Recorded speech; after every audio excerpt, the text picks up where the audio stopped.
I was 21 years old and living in China. I met a man through some friends. He was from the same city as me in China and had moved to Boston.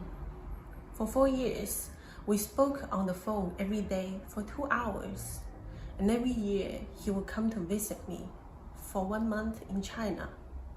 He was very sociable. He spent time with my mother. I grew to love him. He asked me to move to Boston with him. He promised that in the US, I would go to college. Soon after I arrived in Boston, we got married and I got pregnant. In Boston, I noticed he was different. He was not like the man I knew in China. He was always angry. He and his parents always criticized me. Even though he had a good job, he only gave me $20 a month allowance, and I was not allowed out of the house without a chaperone. After my daughter was born, things got much worse. They got mad at me when I spoke, so I stopped talking. I did chores from early morning to late at night. It was like being in the military. Nothing I did was ever good enough, so my husband always slapped me. Very hard, sometimes 7 times a day, sometimes in front of my daughter.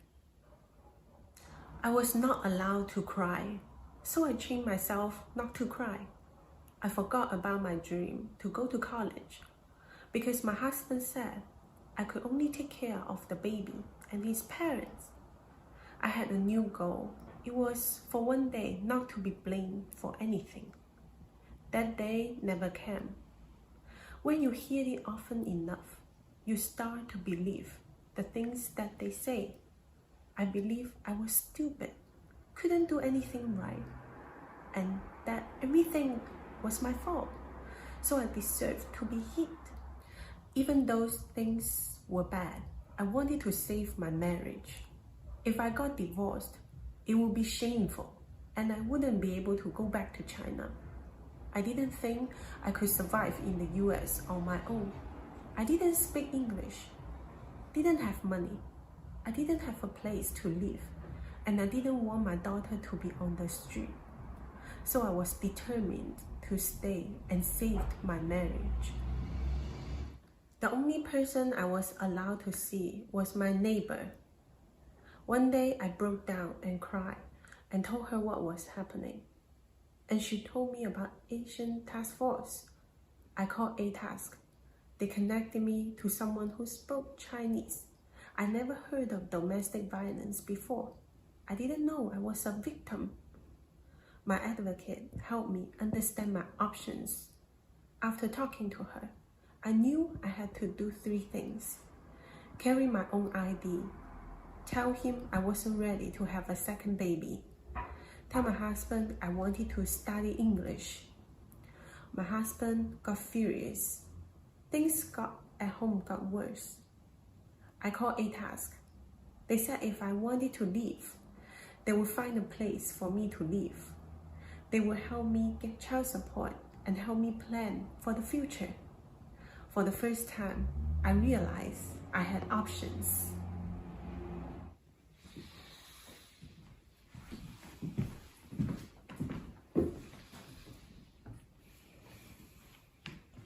I decided I had to leave as soon as possible. I knew my husband's family was building a case to say I was a bad mom, so they could take my daughter away from me. So I moved to shelter. I was confused. My mind was completely blank, but I knew I needed help. ATASK was there to support me. They gave me clothes, food, and a tea pass. They helped me find a daycare for my daughter, and I went to school. I enrolled it in Bunker Hill and started to be a cardiac sonographer. It was such a difficult time in my life.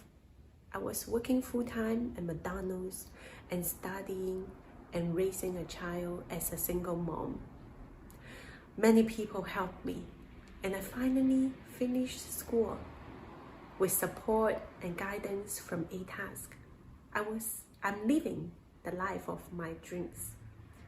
I went to college and I have a good job. And I recently bought a house. It took me a long time to find my voice.